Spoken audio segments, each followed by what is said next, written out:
Ce procès va-t-il lui permettre de régler de nouveaux traumatismes? En tout cas, tout comme ses mémoires, il lui permet de faire de nouvelles révélations sur son passé. Présent devant le tribunal de Londres pour témoigner contre plusieurs journaux britanniques, le prince Harry a tenté d'expliquer les dommages qu'il impute à sa médiatisation à outrance. Notamment lorsque, plus jeune, il avait attrapé une maladie très contagieuse. Depuis plusieurs années, il ne cesse de le répéter, ce qu'il veut fuir à tout prix, est-il les paparazzi.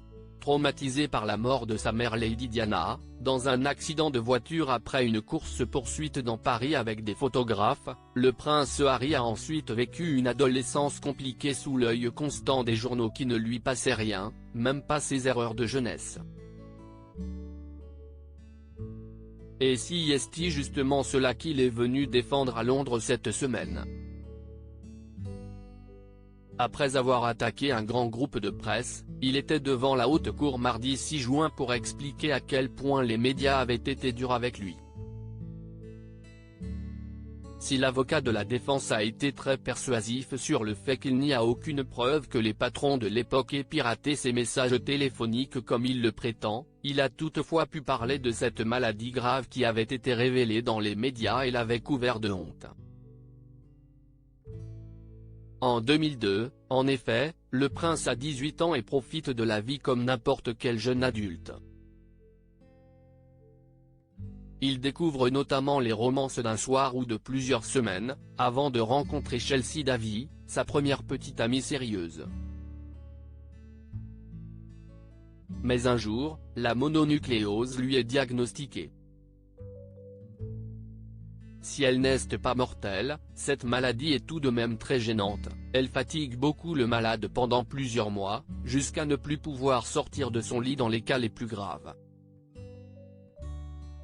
Et peut s'attraper lors d'un baiser, ce que les journaux de l'époque n'avaient pas manqué en publiant en une qu'Harry avait attrapé la maladie du bisou.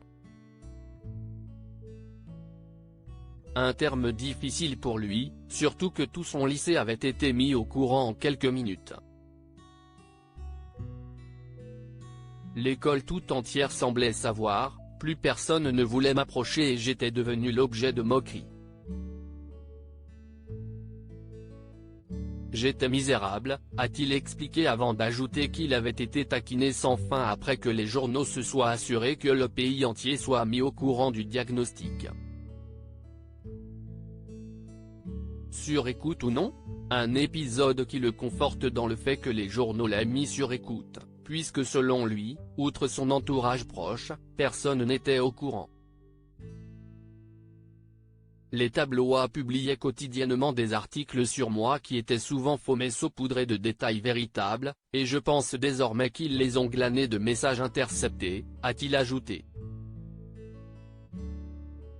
Une accusation réfutée par les journaux, qui ont parlé de fuite mais ont tout de même admis avoir engagé un détective privé pour le suivre, une pratique pour laquelle il s'était déjà excusé.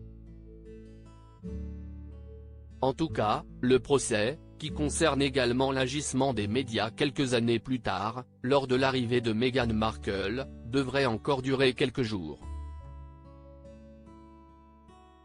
Pendant ce temps, le prince profite sans doute de la capitale qu'il a quittée brutalement en 2020, de ses amis, mais pas vraiment de son père Charles III et de son frère William, avec qui les relations sont toujours tendues.